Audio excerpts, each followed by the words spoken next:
OTS 두란노 성경교실 가족 여러분 안녕하세요. 네, 한 주간도 평안하셨죠? 네.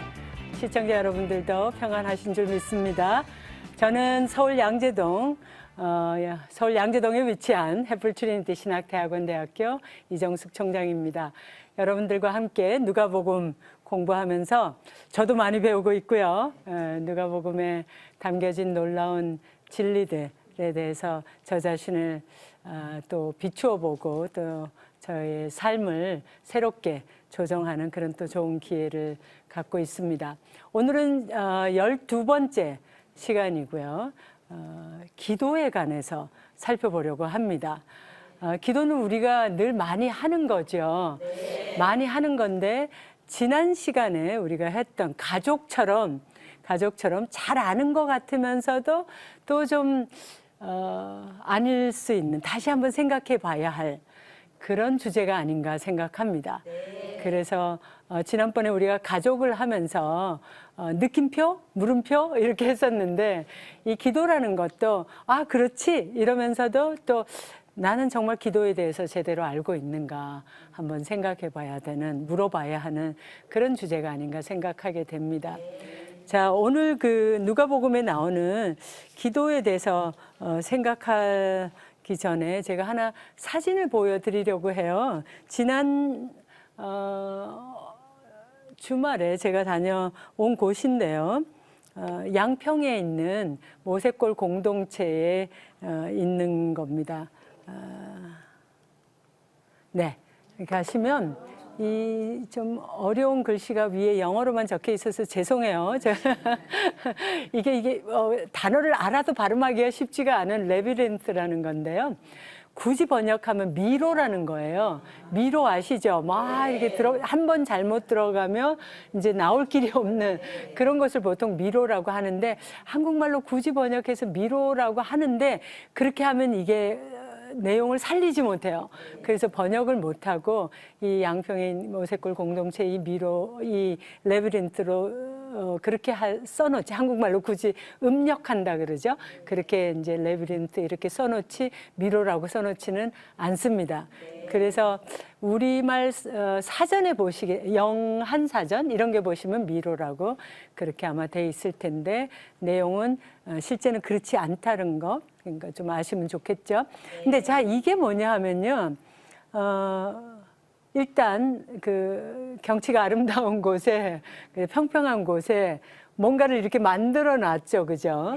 그리고 이 앞부분이 이제 이렇게 들어가는데, 이렇게 들어가면 이 레비린트라는 것은 기도하는 하나의 수단이라고도 할 수 있습니다. 그래서 이 레비린트라는 것은 우리가 기도를 더 잘할 수 있도록 도와주는 거고요. 우리나라에서는 제가 알기로는 거의 여기가 첫 번째였고 아직도 거의 첫 번째가 아닐까라고 생각하는데요. 제가 처음에 이제 이 레비린트에 대해서 알게 된 건 좀 오래됐고요. 제가 미국에서 학생으로 아직 있을 때에 미국에서는 이 기도의 새로운 전통들을 소개하는, 숨겨져 있던 기도의 전통들을 소개하는 것이 영성 운동과 함께, 영성 훈련과 함께 많이 소개지던 그런 때였습니다. 네. 그 이후에 제가 학생들 데리고 이제 유럽에 종교개혁지 탐사라든가 기독교 미술 탐사 이런 이제 수업을 인도해서 가게 되면서 의외로 오래된 그 기독교 교회들 옆에 아주 소형의 레비린트가 많이 있다라는 것을 발견하게 됐습니다. 그렇게 자연스럽게 이런 자연에다가 레비린트를 두기도 하고요. 또 12세기에 지어진 교회 중에 성당 중에죠. 가톨릭 성당 중에 가장 아름다운 성당 중에 하나로 꼽히는 프랑스의 샤르트르 성당이라고 있습니다. 샤르트라는 동네에 있는 성당인데 그 성당은 스테인드 글라스가 아름답기로 유명한 성당입니다. 특별히 그 스테인드 글라스 중에서도 로즈 윈도우라고, 장미창이라고 그러죠. 네. 교회의 입구의 문의 위쪽에 있는 창이 둥근 창인데요. 그래서 로즈 윈도라고 그러는데 그 창의 스테인 글라스는 그 더 이상 아름다운 곳이 없다 할 정도로 아름다운 그런 곳입니다. 그렇게 이제 스테인 글라스로 오랫동안 아주 잘 알려졌던 성당인데 이 교회가 레노베이션, 이 교회가 이제 그 좀 리모델링 같이 좀 교회를 조금 개축하는 그런 과정에서 교회 예배당 바닥을 정리하던 가운데 놀라운 걸 발견하게 됐어요. 발견된 것이 바로 이 레비린트였습니다. 근데 교회 안에 바닥에 레비린트를 했는데 이게 도대체 뭔가? 그러면서 이제 이렇게 찾아보니까 이 레비린트라는 것은 기도하는 그런 하나의 수단이었고 이것은 그런 역사를 가지고 있고 제가 말씀드렸던 그런 것입니다. 근데 자, 여기서 중요한 게 이게 이제 다 잘 보이지는 않지만 여러분들이 언젠가 한번은 걸어보시며 기도하시게 되기를 바랍니다. 이 사진에서 앞부분에 저 뒤에 가면 이렇게 연결이 계속돼 있는 거 보시죠? 네. 그죠? 그 전에 이렇게 들어가는 이 바닥에 이제 돌로 이렇게 해놓으셨는데요. 뭐 꼭 저렇게 친절하게 안 해놓은 것도 많이 있습니다. 그러나 시작하는 곳을 좀 알 수는 있습니다. 그래서 앞부분에 이렇게 쌓여져 있는 징검다리처럼도 보이고 하는 그 돌들이 입구를 알려주고 또 사실은 이게 또 출구가 되기도 합니다. 그래서 입 출구를 알려주는 그런 친절한 포석들이죠. 그래서 그걸 들어가면 이렇게 따라서 걷는데 계속 도는 느낌인데 한 번도 같은 곳을 돌게 돼 있지 않습니다. 근데 이것을 다 돌게 돼 있습니다. 다 돌아야지만 저 중앙에 둥근 곳에 들어가게 됩니다. 그러면 이렇게 들어가면서 뭐를 하는 건가? 걸어 들어가면서 하는 것이 기도입니다. 그리고 저 안에 들어가는 곳이 하나님의 임재라고 가정하는 것입니다. 하나님은 전 세계 우리 가운데 우리 마음에 계시고 모든 곳에 계시죠. 하나님이 저기 계시지 그렇게 국한시킬 수 없죠. 그러나 저것을 향하여서 가면서 우리의 마음을 모으는 겁니다. 하나님의 임재로 나아가는 우리의 마음을 모으면서 그때 내 마음의 세상에서 이곳을 향하여 하나님의 임재, 아주 상징적인 행동입니다. 하나님의 임재로 나아갈 때 우리 마음의 근심 걱정을 가지고 출발할 수 있습니다. 굉장히 중요한 기도 제목 한두 가지를 갖고 출발할 수도 있습니다. 내가 오늘 말씀 읽은 거에서 한 가지 주제에 깊이 파고들고 싶다 해서 그 주제를 갖고 들어갈 수도 있습니다. 그렇게 들어가면서 계속 조용하게 침묵을 하면서 그렇게 들어갑니다. 그럼 말씀드린 대로 쭉 돌고 아주 기가 막히게 짜여져 있어서 다 돌고 나면 중앙에 들어가게 돼 있습니다. 그러면 그곳에서 하나님의 임재 앞에서 다시 말씀드리지만 거기만 하나님이 계신 것은 아닙니다. 그러나 우리가 인간이라는 존재가 상징을 필요로 하는 존재입니다. 그래서 이런 상징적인 행위를 통하여서 우리가 좀 우리 육신의 한계들을 또 우리 정신적인 것들을 좀 모으고 하나로 통일시키는 그런 효과를 얻을 수 있고 누릴 수 있습니다. 바로 그렇게 해서 하나님 존재에 가면 거기서 시간을 좀 가질 수 있습니다. 그래서 하나님 앞에서 기도하고 그렇게 또 다시 이제 힘을 얻어서 하나님의 은혜에 충만해서 다시 이것을 다 또 돌아야 됩니다. 나올 때 다 또 돌아야지 이렇게 똑같은 길로 나올 수 있게 됩니다. 기가 막히게 잘 생각한 거지요. 예수님께서는 복음서를 통하여서 기도를 가르쳐 주고 계십니다. 근데 예수님께서는 더 나아가서 본인이 직접 기도를 어떻게 하는가를 보여주고 계십니다. 그래서 흔히 우리가 예수님 생각하면 하나님으로서 또 하나님의 아들로서 기도할 게 뭐가 있겠나. 우리는 맨날 아쉬운 게 많아요. 그죠? 뭐가 이렇게 부족한 것도 많고 답답한 것도 많고 그러니까 하나님한테 부르짖고 싶은 게 좀 많아요. 예수님이 뭐가 아쉬우시겠나. 그죠? 예수님은 정말 우리의 기도를 들으시는 분이시지 그분이 뭘 기도를 그렇게 하셔야겠나 그렇게 생각할 수 있습니다. 그러나 복음서 전체를 통하여서 보면 예수님께서 정말 기도를 많이 하세요. 기도를 많이 하셔서 그 기도를 하심을 우리에게 보여줌으로써 아, 기도란 그런 거구나. 이럴 때 하고 저럴 때 하고 이렇게 하고 저렇게 하고 그걸 저절로 배우게 하십니다. 그래서 기도의 모범을 보여주시고요. 그래도 이제 보여주는 것만 갖고 좀 부족할 때가 있어요. 예. 이 남자하고 여자하고요. 평균적입니다. 어디까지나. 평균적으로 여자들이 말이 많고요. 남자들이 말이 좀 적으시죠. 그렇죠? 네. 근데 예수님은 굉장히 친절한 분이세요. 그죠? 그래서 다 보여주시고도 또 구체적으로 가르쳐 주세요. 그래서 예수님과 기도하면 복음서에 나타난 것이 예수님께서는 기도를 보여주셨고, 기도를 하심으로 기도를 보여주셨고, 또 기도를 가르치심으로 기도를 가르쳐 주신 거예요. 이 두 가지가 굉장히 중요합니다. 그래서 예수님의 우리가 기도에 대해서 배우고자 할 때 예수님께서 어떻게 기도하시는가를 보고 예수님께서 또 뭐라고 말씀하시는가를 동시에 살펴보면 기도에 대해서 더 많은 지혜를 얻게 되고 좋은 기도를 하게 됩니다. 자, 예수님께서는 언제 기도하셨는가? 많이 기도하셨어요. 누가복음은 특별히 제가 처음에 누가복음 서론을 하면서 누가복음의 큰 특징 중에 하나로서 기도가 많이 있다라는 얘기를 해드렸습니다. 예수님께서 어떤 중요한 일이 있으실 때 기도하시고 그런 말을 누가가 강조하듯이 써놓은 것을 볼 수 있습니다. 그 예 중에 하나로서 예수님께서 세례를 받으신 후에 기도하실 때에 하늘이 열리고 이렇게 하나님의 음성이 들리고 성령이 비둘기와 같이 임하고 이런 일들이 일어나는 것을 볼 수 있고요. 그게 이제 3장 21절에 나오고 또 12제자들을 예수님이 제자들이 있었지만 그 중에서 특별히 12제자들을 선택하시는 중요한 때죠. 12제자들을 뭐라고 부르셨다고요?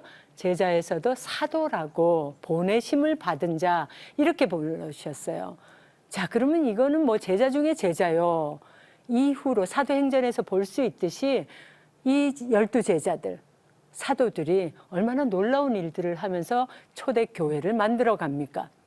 이게 중요한 일이에요. 또 예수님을 따르던 제자들이 많으니까 예수님한테 뭐 좀 부탁을 했을 수도 있죠. 예수님, 저를 조금 더 중요한 사람으로 만들어 주세요. 실제로 그런 일도 있었잖아요. 또 그 제자들의 어머니가 찾아와가지고 우리 아들을 예수님의 오른편에, 하나들은 오른편에, 하나들은 왼편에 이렇게 좀 앉혀주세요.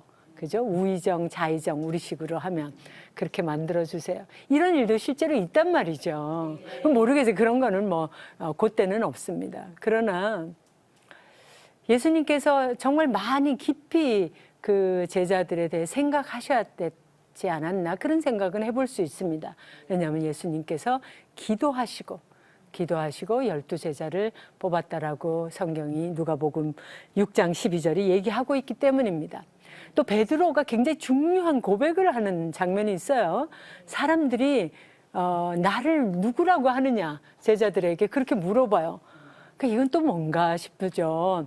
예수님께서 이런 것도 궁금해 하시는가, 그죠? 뭐 인기도를 측정하시나 그런 건 아니죠. 예수님께서 뭘 모르시겠어요. 그러나 예수님께서는 예수님의 제자들로부터 예수님의 제자들이 어떻게 무리와는 다른 예수님의 제자들은 무리 중에서 뽑힌 받은 자들이죠. 예수님의 제자들은 무리 중에서 헌신을 각오한 사람들이죠. 그 사람들이 어떻게 무리와 다른지를 확인하고 싶으셨던 것이 아닌가 생각할 수 있습니다. 그래서 사람들은 나에 대해 뭐라 하느냐라고 물으시고 또 너희는 나를 뭐라고 하느냐 이렇게 물으십니다. 그랬을 때 베드로가 역시 수석 제자답게 보통 예수님의 제자 중에서 베드로를 수제자라고 그렇게 많이 얘기하지 않습니까? 제가 이 수제자란 말 갖고 좀 농담을 하는데 우수하다 할 때 뭐 그런 숫자지만 또 이제 그냥 이렇게 좀 재미있게 만들어 본 거예요. 숫자라는 말은 또 물도 되잖아요. 물수. 그래서 이 베드로가 수제자였지만 예수님께서 돌아가시기 직전에는 이 수제자가 물제자가 돼버리죠. 네, 그래가지고 예수님을 부인하기까지 하잖아요. 한 번 부인했으면 말도 안 하겠어요. 3번이나. 예수님이 그것도 경고를 이미 다 해줬는데 그거를 어김없이 경고받고도 그대로 또 3번을 부인을 해요. 참 안타깝지만 우리가 이제 성경을 읽을 땐 되게 안타까워요. 야, 예수님이 다 말해줬고 그랬는데 어떻게 3번까지 그걸 다 채워가지고 예수님을 부인하느냐. 이렇게 생각하는데 잠시 우리가 베드로가 돼 보면은요, 또 그렇게 말할 것도 아닐 수 있습니다. 우리는 과연 안 그랬을까? 그죠? 우리도 예수님 편되면 그 자리에서 우리도 죽을 수 있는데, 그죠?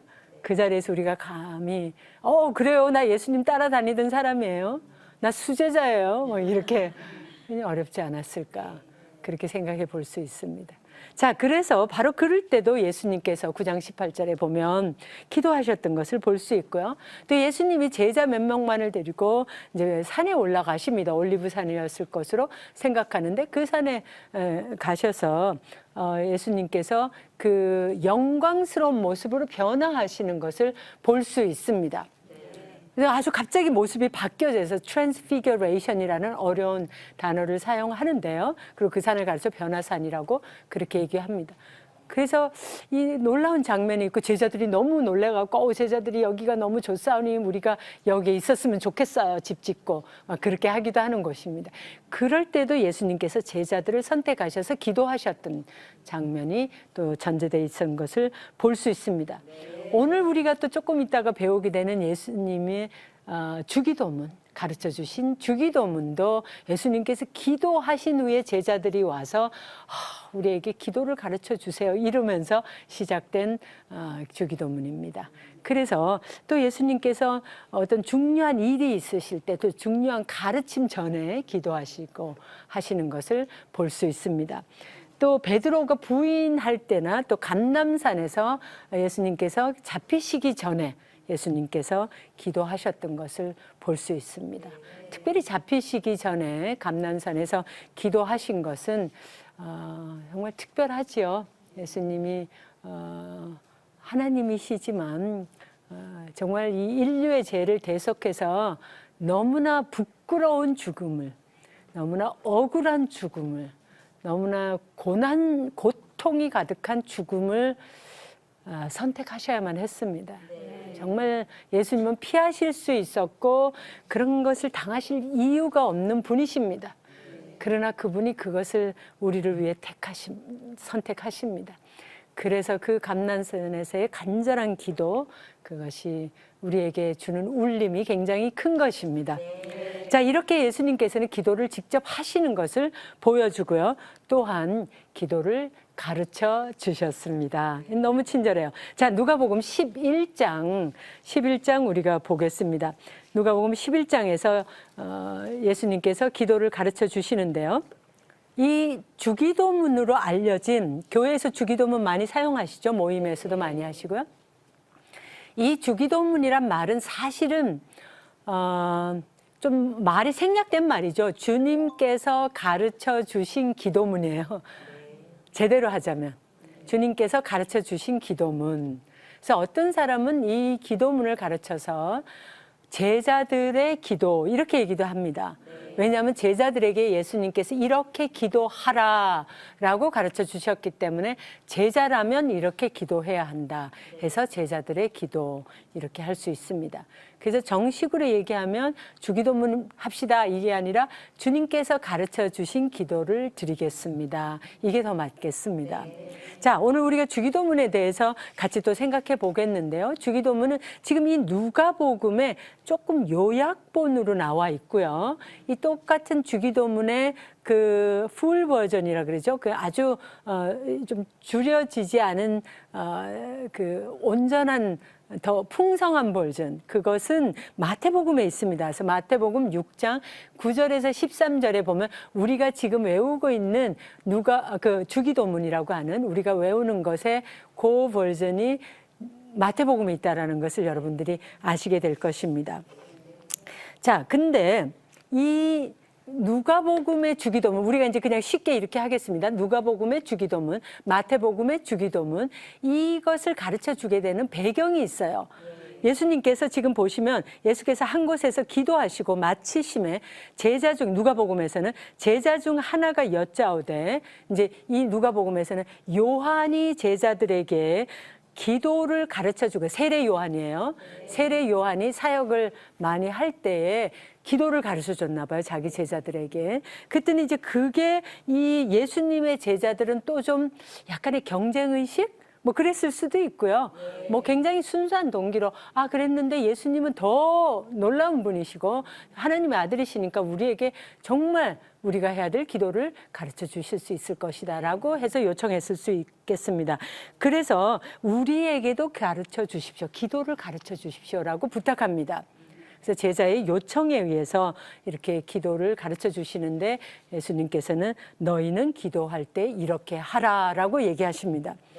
마태복음에 가시게 되면 주기도문에 더 이렇게 풍성한 버전으로 우리가 지금 알고 있는 주기도문을, 근데 그 배경은 뭐냐면 예수님께서 가르침, 산상수훈에 가르침, 산에 올라가서 가르치시면서 예수님께서 하셨던 얘기의 첫 번째 중에 하나가 바로 이 팔복을 지나서 굉장히 중요한 것 중에 하나가 외식함을 경계해라 라는 것이었습니다. 자, 외식한다라는 건 외식? 밖에 나가서 밥 사 먹는다? 예전에 어떤 분이 교회를 처음 오셨는데 교회에서 그 성경에 외식이란 말이 굉장히 많이 나서 교회 다니는 사람들은 외식을 많이 하는구나 그렇게 생각했다고도 합니다. 외식이란 말의 그냥 다른 말은 위선입니다. 그리고 이 말의 어원은 연극을 하는, 가면을 쓰고 내가 아닌 다른 캐릭터가 돼서 행동하는 것. 그죠? 배우들이 하는 역할이 그거잖아요. 그죠? 지금 배우들은 뭐 이렇게 가면도 안 쓰고 하지만, 가면을 쓰고 할 수도 있는 거죠. 옛날에 우리나라의 봉산 탈춤이라든가 하회춤 같은 데에서는 그런 다양한 탈이 있지 않습니까? 그러면 이제 다른 사람, 비록 똑같은 사람이지만 이거 쓰면 뭐 양반이 됐다, 또 바꿔 쓰면 상놈이 됐다, 뭐 그럴 수 있는 거죠. 그런 식의. 그렇게 이제 외식함이라는 건 내 진정한 모습으로 가지 아니하고 다른 모습으로 막 연극을 하는 거예요. 다른 사람에게 보여주려고. 기도하면서도 우리가 그럴 수 있다는 거예요. 좀 이해가 안 될 수 있습니다. 하나님 앞에 우리가 나아가는 것이 기도고 하나님의 임재에 들어가는 것이 기도인데 하나님 앞에 가면서도 계속 옆 사람, 뭐 뒷사람, 뒤태, 뭐 옆태, 앞태 신경 쓰면서 기도할 때도 조금 더 예쁘게 보이려고 더 막 간절하게 보이려고 그럴 수 있다라는 것입니다. 제가 어릴 때 교회에서 기도했는 기도실이 있었고 그 기도실은 24시간 열려 있었는데요. 지금은 교회들이 모든 교회가 그렇게 하기는 쉽지 않습니다.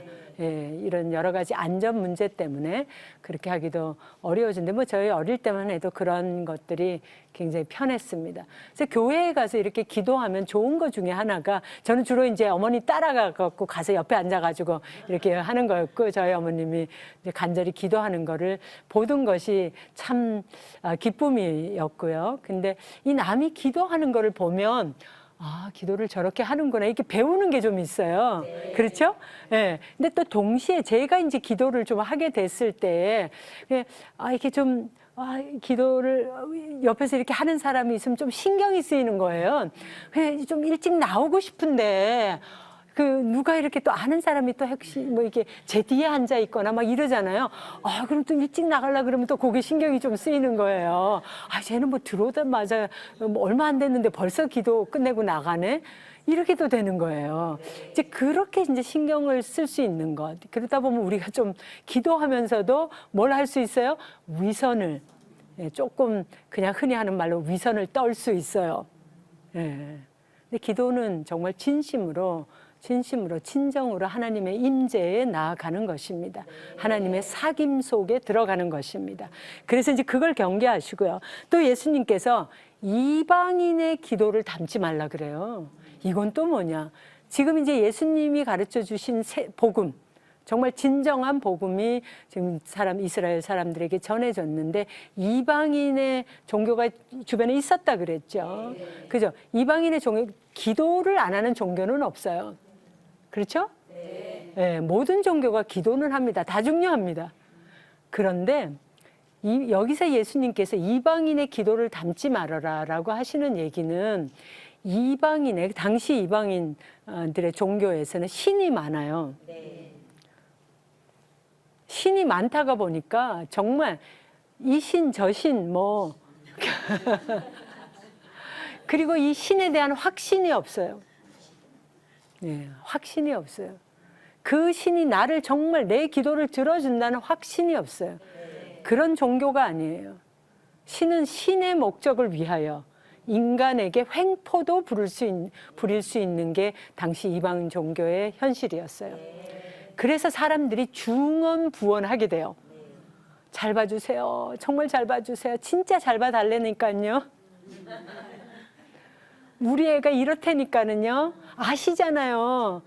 우리 애가 개예요. 개 좀 도와주세요. 개라니까요. 이러는 거. 중언부언 한다는 거예요. 한 말 하고 한 말 하고 또 하고. 보고 또 보고가 아니라 정말 한 말 또 하고 하는. 그게 중언부언이래요. 근데 그 중언부언의 핵심에 뭐가 있다고요? 하나님으로 믿지 않는 거에 있다는 거예요. 하나님은 우리보다도 우리를 더 잘 아시고 우리가 사실은 기도하지 않아도 우리가 필요한 것을 다 알고 계시는 능력의 하나님이세요. 우리에게 관심을 가지고 우리에게 사랑을 가지고 우리를 지켜보시고 우리를 도와주고자 하시고 우리의 기도를 즐겨 들으시는 분이세요. 우리의 기도를 응답하실 수 있는 분이시라는 거죠. 근데 그 하나님에 대한 확신이 없으니까 했던 소리를 또 안 들어요. 그래서 그렇게 담지 말아라. 그래서 이렇게 기도하라고 가르쳐 주는 게 주기도문입니다. 자, 이 주기도문에 누가복음하고 마태복음이 더 풍성하고 지금 우리가 하는 거라 그랬죠. 그래서 제가 이거를 합쳐놨어요. 합쳐서 이제 보면은 파란색으로 보이는 부분은 마태복음에 있는 거예요.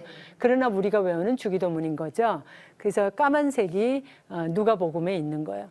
자, 근데 이제 섞여서 이렇게 같이 보겠습니다. 근데 이 누가복음을 우리가 굳이 나눠서 세 부분으로 나눌 수도 있어요. 세 부분으로.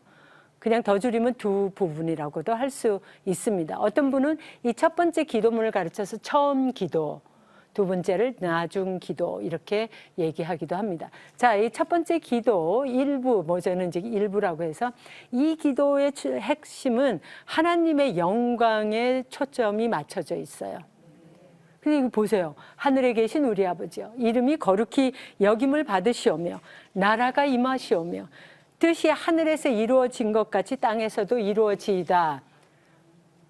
이거 여러분이 평소에 하시는 기도예요? 솔직히 말씀하세요. 하나님 앞에 탁 앉아서 기도하려고 앉았을 때 하나님, 하늘에 계신 아버지요.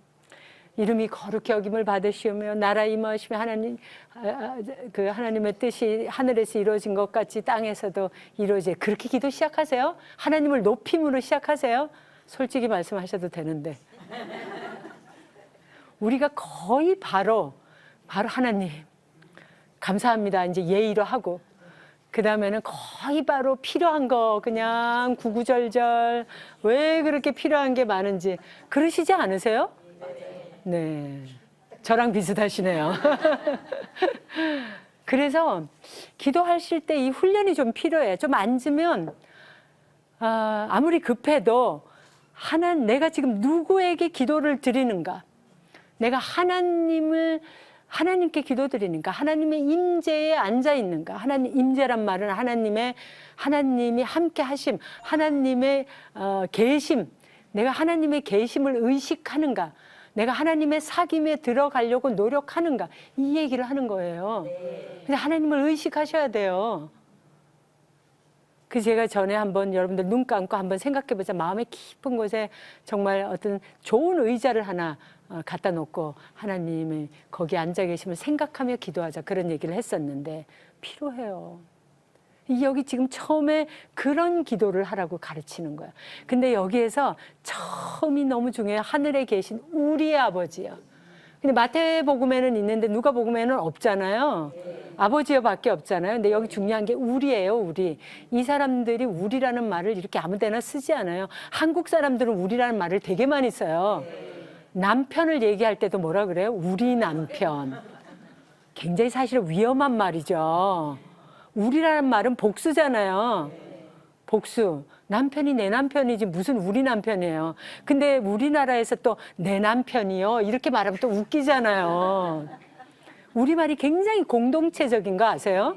우리 남편, 우리 애들, 상대방하고 저 아무 상관이 없어. 그런데 우리 남편이요, 막 이렇게 얘기해요. 어떤 여자분한테 우리 남편이고 남편을 같이 나누는 거예요? 아니잖아요. 근데 우리 다 알아들어요. 오해 없이.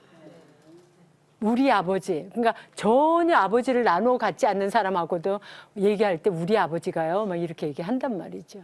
근데 여기 문화에서는 굉장히 이게 의미가 있는 거예요.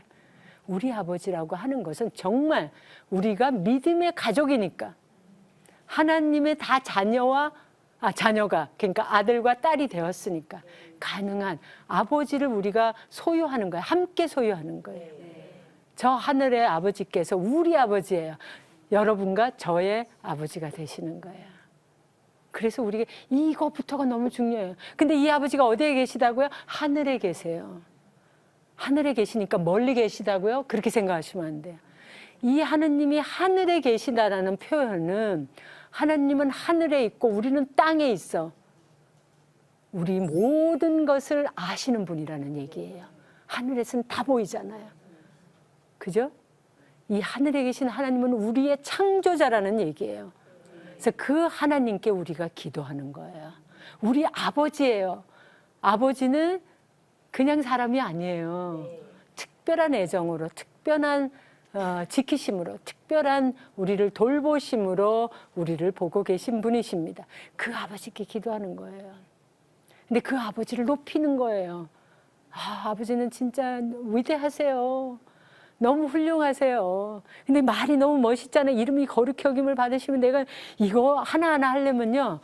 아유, 제가 뭐 또 밤을 새야 되죠. 근데 여러분들 집에 가셔야 되고 저도 집에 가야 돼서. 네. 자, 그래서 이 귀한 하나님의 영광을 돌리는 기도를 아무리 바쁜 시간에 기도하더라도 간단하게 하세요. 그러면 주기도문 하시면 돼요. 그러나 그 말을 새기면서 꼭 하시기 바랍니다. 자, 두 번째 부분을 보면요. 주기도문에서 2부에 해당되고요. 나중 기도에 해당되는데 우리의 실제적 필요를 알리는 거예요. 부탁드리는 거예요. 근데 이게 또 너무 은혜스러워요. 하나님은 정말 하늘에 계시고 부족할 것이 없으시고 그 뜻과 이 엄청난 그 위대한 분이신데 거룩한 분이신데 이분이 우리의 일상에 관심을 가져주시는 거예요. 그래서 우리에게 날마다 일용할 양식을 주옵시고 날마다 일용할 양식을 주옵시고 이거에 관심을 가져주세요. 얼마나 좋아요. 이거 없었으면 전 되게 섭섭했을 것 같아요. 먹고 사는 거 요즘 뭐 그렇게 못 먹고 사는 사람 없죠. 그러나 여기에서 표현되고 있는 날마다 일용할 양식은 정말 먹고 그것만이 아니라 우리의 아주 육신의 필요를 얘기하는 거예요. 우리 육신이 갖고 있는 자들이기 때문에 필요한 게 많아요. 그 육신의 필요, 육신을 만드신 하나님께서 우리의 육신의 필요를 아시고 그것을 채우시는 하나님이시다는 겁니다. 우리의 육신의 필요에 관심을 가지시는 분이라는 겁니다. 그래서 우리가 하나님 앞에 감히 미주알 고주알 별걸 다 부탁드릴 수 있어요. 먹을 것이 정말 없을 때가 있잖아요. 장발장 같은 사람들이 있잖아요. 그분도 훔치지 않고 그 순간에 기도했으면 그렇게 고난의 인생을 살지 않았을지 혹시 누가 압니까? 하나님께서 우리에게 이런 육신의 필요, 작은 필요에도 응답하시는 우리 하나님을 믿으라고 하고 기도하라는 겁니다. 또 그 다음에 보면 우리가 우리에게 죄 지은 모든 사람을 용서하오니 우리 죄도 사하여 주옵소서. 우리 죄를 사하여 달라고. 더 나아가서 우리를 시험에 들지 말게 해달라고 부탁하고 있습니다. 그것도 부족해서 마태복음에 보면 다만 악에서 구하옵소서. 시험을 짓더라도 악에 혹시 빠지게 되더라도 그 악에서 끌어내 주시옵소서.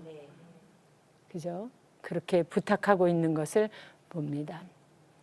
이것이 우리의 육적인 필요, 우리 존재라는 것 자체가 예수님이 자라실 때 생각나세요? 누가복음 2장 52절에서 예수님이 자라시면서 키와 지혜가 자라가고 하나님과 사람에게 사랑을 받더라. 그래서 우리의 육신이 자라가고요. 우리 정신적인 것이 자라가고 우리의 사회적인 관계가 자라가고 영적인 관계가 하나님과의 관계가 자라가는 게 온전한 성장이다. 그런 얘기를 했었습니다. 마찬가지입니다. 하나님께서 우리에게 기도하기 원하시는 것은 우리의 육적인 성장, 우리의 육적인 필요, 또 우리의 정신적인 필요, 우리의 사회적인 필요.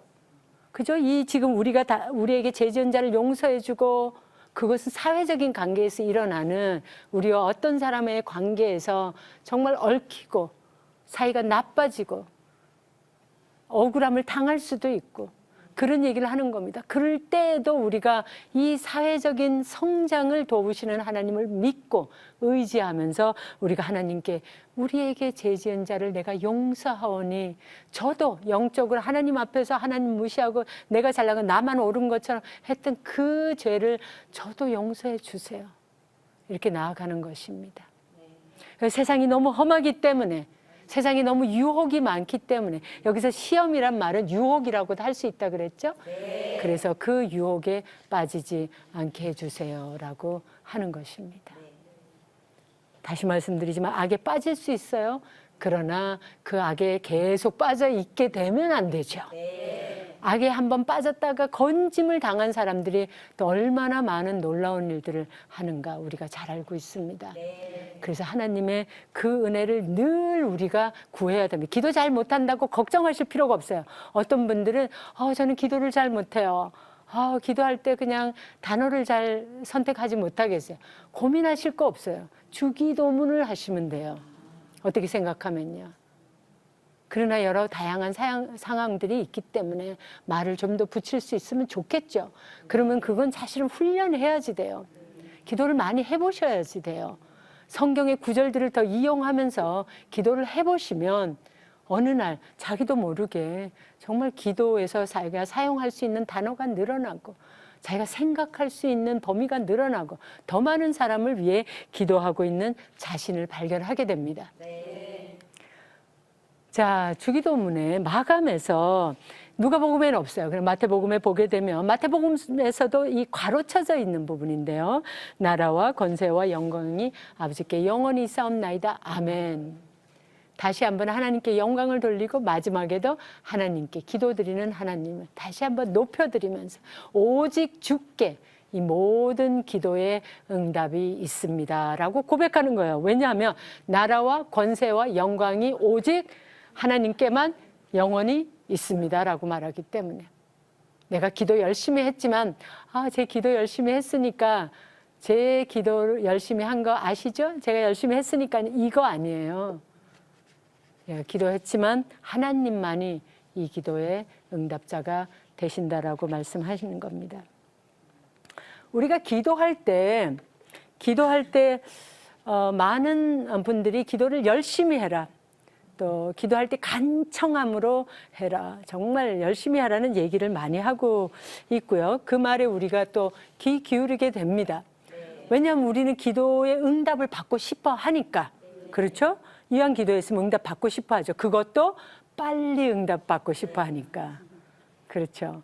자, 그래서 이 비유에 그 누가복음에 나오는 아주 귀중한 비유죠. 친구의 비유, 과부와 재판장의 누가복음에 나오는 비유들인데, 이 비유에 관심을 많이 가지게 됩니다. 이 누가복음에 나오는 비유는 11장 5절에서 8절, 또 18장 1절부터 8절까지 있는데, 이 친구의 비유라는 것은 지금 예수님께서 기도를 어떻게 해야 되는가를 얘기하시고, 주기도문 가르쳐주고 또 얘기하시면서, 네가 친구가 있다고 치자. 네가 근데 어떤 너한테 친구가 있는데 또 친구가 찾아와서 먹을 것을 줘야 되는데 이 친구에게 줄 먹을 것이 없다.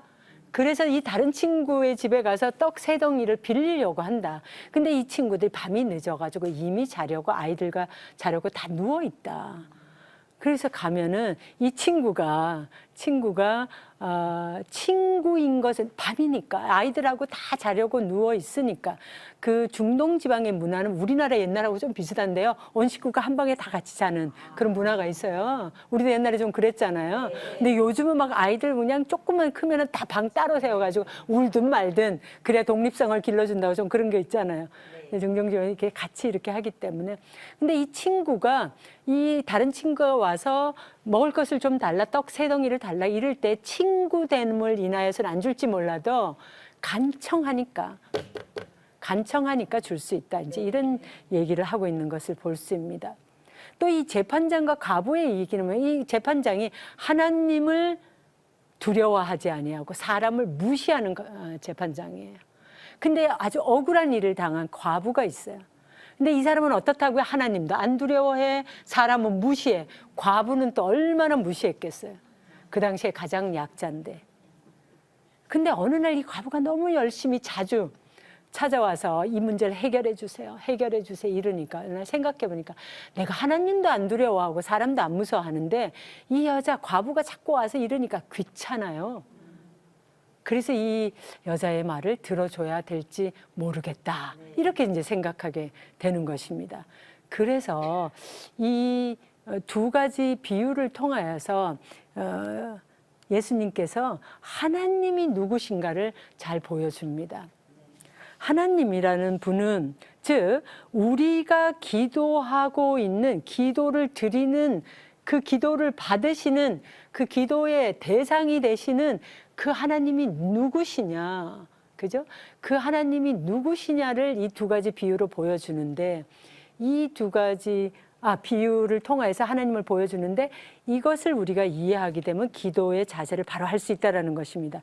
즉 우리의 기도를 들으시는 하나님은 결론이 첫 번째 친구의 비유에서 그 이어서 하시는 말씀이 아비가 자식이 와가지고 아버지가 자식이 와서 생선을 주세요 혹은 알을 주세요. 그게 팔레스타인 사람들이 흔히 먹던 음식이에요. 생선과 알, 우리식으로 하면 계란 그런 거죠. 메추리알 이런 거.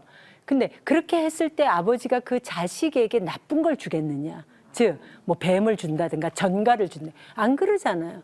그러면 하물며 하늘에 계신 너희 아버지께서 구하는 자에게 좋은 것으로 주지 아니하시겠느냐, 주시지 않겠느냐 이렇게 얘기하시는 겁니다. 하물며 땅에 있는 육신의 아버지도 자식에게 좋은 거를 주려 하거든. 하물며 하나님께서 우리를 지으신 하나님, 우리를 오늘도 지키시는 하나님께서 우리에게 좋은 것으로 주지 아니하시겠느냐 이렇게 얘기하는. 그런데 이 좋은 것이라는 게 이 다른 버전에서 마태복음 버전에서는 좋은 것으로 돼 있다면 이 누가복음에서는 아주 구체적으로 성령을 주시지 않겠느냐 이렇게 얘기하고 있습니다. 그래서 성령 충만한 하나님의 영이 우리 안에 함께 하시니까 하나님과 연합함으로써 하나님이 원하시는 그런 기도를 할 수 있는 그런 놀라운 상태를 우리에게 주신다는 것입니다. 근데 과부의 비유에 가서는 그 나쁜 불의한 재판장과 과부의 비유에 가시게 되면 하물며 하나님께서 밤낮 그 부르짖는 택하신 자들의 원한을 풀어주지 아니하시겠느냐. 속히 그 원한을 풀어주시리라. 이렇게 얘기하고 있습니다. 그래서 원한을 풀어주신다. 억울한 일이 있으면 원한을 풀어주고. 근데 속히 이 말이 있어서 아주 많은 사람들이 응용하는. 근데 여기서 속히라는 말은 우리가 원하는 속히입니다. 우리가 이 말을 들을 때 여기서 속히라는 건 하나님의 시간입니다. 하나님이 속히 했지만 하나님의 시간으로 우리에게 충분한 훈련이 필요하시면 하나님이 우리가 보기에는 더딘 응답이 올 수도 있습니다. 그러나 하나님의 시간으로 속히 우리가 고난을 통과하는 것이 꼭 나쁘지 않잖아요. 지나고 보면 이유가 있었잖아요. 그래서 하나님의 시간에 속히 풀어주시리라. 자, 이 기도에 통하여서 그러므로 우리는 항상 예수님께서 우리에게 가르친 기도를 하되 항상 기도하고 또 낙심하지 않아야 합니다. 왜냐하면 우리가 원하는 응답이 바로바로 안 올 수 있습니다. 하나님의 뜻을 우리가 잘 몰라서 우리가 하나님의 뜻에 어긋나는 기도도 할 수 있습니다. 그래서 우리가 사실은 답이 와 있는데 그 답을 보지 못할 수도 있습니다. 그래서 항상 기도하고 낙심하지 않아야 합니다. 또 한 가지는 믿음으로 끝까지 기도해야 합니다. 이거는 불의한 재판관은 이 두 가지 말씀은 처음과 끝에 나오는 말씀인데 끝에 나오는 말씀이 이렇게 속히 하나님께서 원한을 풀어주지 않겠느냐 하시면서 그러나 내가 인자가 다시 올 때에 믿음을 보겠느냐라고 얘기하십니다. 하나님께서는 이렇게 속히 우리를 풀어주시고자 하지만 정말 믿음을 갖고 계속 항상 기도할 사람이 얼마나 많이 있겠느냐라는 걱정을 하시는 겁니다. 그래서 우리는 이 세대에서 항상 기도하고 하나님이 누구신 줄 알기 때문에 항상 기도하고 끝까지 기도하여 믿음으로 하나님의 응답을 얻는 하나님의 하나님 되심을 선포하는 주의 백성이 되어야 할 것입니다. 여러분들이 다 그렇게 되시기를 축복합니다. 감사합니다.